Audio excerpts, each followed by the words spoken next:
Hi there, YouTube. Today's Kingdom song is impossible.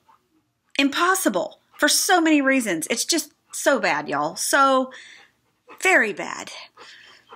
It was number 69 in 1966, number 149 in 1984, and it was actually so bad that it was deleted in the next version of the songbook. There were a few changes, most of them grammatical and involving, you guessed it, superfluous apostrophes, between 1966 and 1984. The biggest one was substituting the full name of Abraham for the shortened Abram that was used in the 1966 version. It helped a little, but not much. Our God promised Abraham he would be blessed, for Abraham proved himself true under test. Okay, so let's talk about the idea of testing someone's loyalty. This is immature.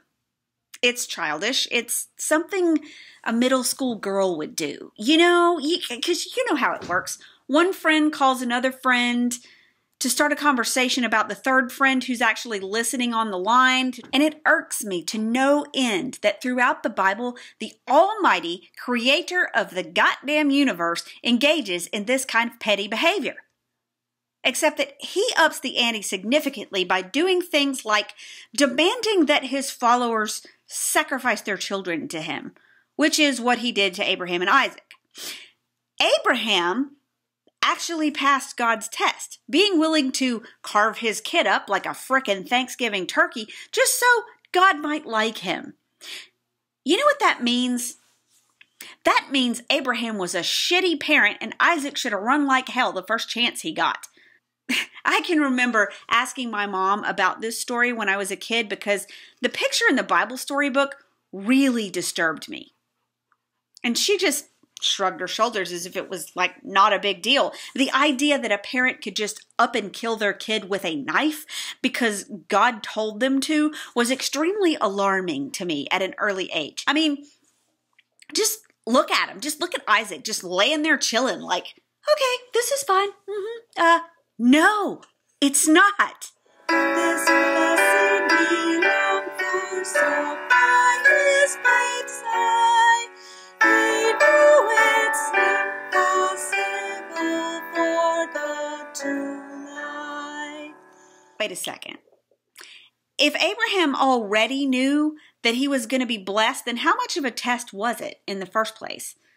I mean, does this mean that he knew Jehovah would magically produce a sheep for him to slaughter instead of slaughtering Isaac? Or was he really and truly willing to kill his son so Jehovah would give him stuff?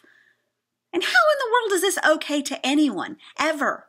Since God to show his words unchangeableness, stepped in with an oath when he Abraham blessed. We have a strong hope and cannot glorify, for it is impossible for him to lie. No. There is so much wrong with this. I don't know where to start. I don't. First of all, the grammar is so ass backwards that it sounds random. Thus flip under suitcase unflavorfulness, green out mother's dim and pink nevertheless. Okay, I'm sorry, but if you're Jehovah's Witness, how in the world can you say that God's word is unchangeable with a straight face? The Bible was written like 8 decades after the supposed fact and had been passed down through storytelling and oral tradition, so you know it was changed and embellished in the process. It's a game of celestial telephone, at best. And then you have the formation of the Bible canon and the various translations, retranslations, and edits done by the various churches throughout the years, and that's before you ever get to Charles Taze Russell or the Watchtower Society. But okay, let's say you just disregard all the stuff up to the creation of the Jehovah's Witnesses. I mean, if you're stupid, okay, but even since the Jehovah's Witnesses started, there has been so much change that you can hardly keep up with their current beliefs. People get labeled apostate for asking questions about their own literature. And if it's impossible for God to lie, how do you explain new light? For those of you who aren't familiar, new light is the Jehovah's Witness term for certain clarifications and changes in doctrine. In other words, if a prediction was made that did not in fact come true, or some fact has come out that disproves one of their claims, meaning that at best they were wrong and at worst they outright lied, they will issue new light on the subject to explain how they're still right even though they're wrong.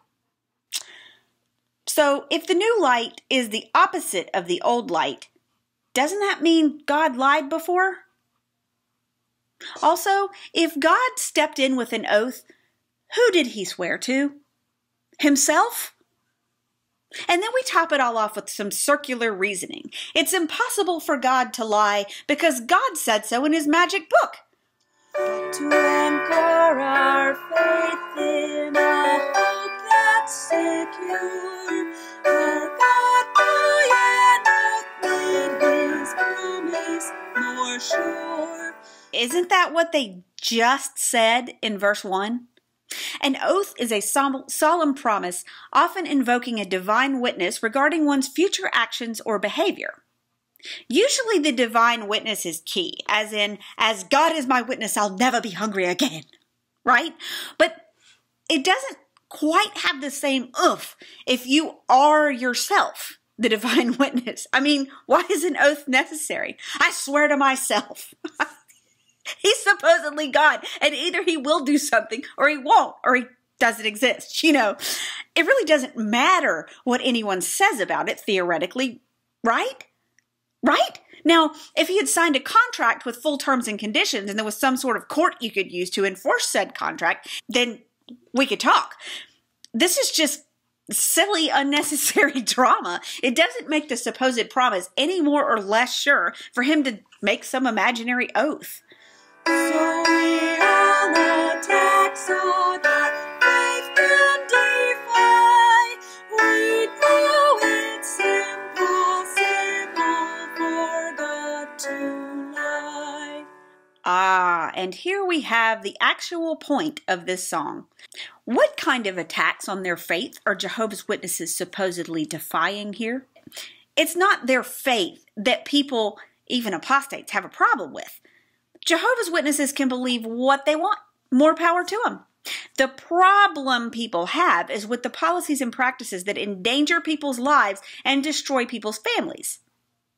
The people that they call apostates, for the most part, are actually just trying to defend themselves. They are the ones who've been attacked by the witnesses. But this verse illustrates almost the entire extent of Jehovah's Witness reasoning when it comes to their religion, though. Hey, Jehovah's Witnesses, can you explain this Australian Royal Commission thing? Apostate lies! But there's a preponderance of evidence that your policies, the two-witness rule is in the Bible, and it's impossible for God to lie. But there might be just a little bit of misinterpretation. Oh, the Watchtower said it, and God can't lie. But that doesn't make any sense. We Jehovah's Witnesses, we speak out in fearlessness. Sorry, Carson. Jehovah the Most High is faithful and true. He never fails those who give him his just due. Ugh, gross. Pop quiz. Where else do you hear about giving someone their due in the Jehovah's Witness world? If you answered marriage, then we are on the same wavelength. We heard plenty of talks and read plenty of articles and publications about how spouses, particularly women, were expected to render to their marriage mate their marital dues.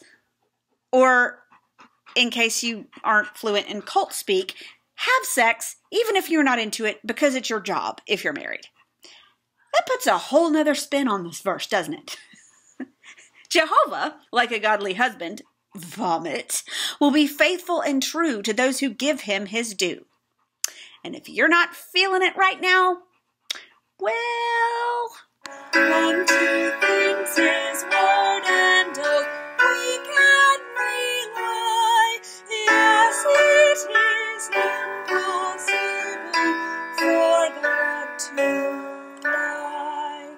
it's also impossible to sing this song. I need to know what is the difference between his word and his oath. How is that two things? Because that seems like one thing to me. So it looks like it is entirely possible for God to be mendacious, duplicitous, and deceitful, I guess as long as they don't call it lying. It's not lying? Because that sounds very Jehovah's Witness to me.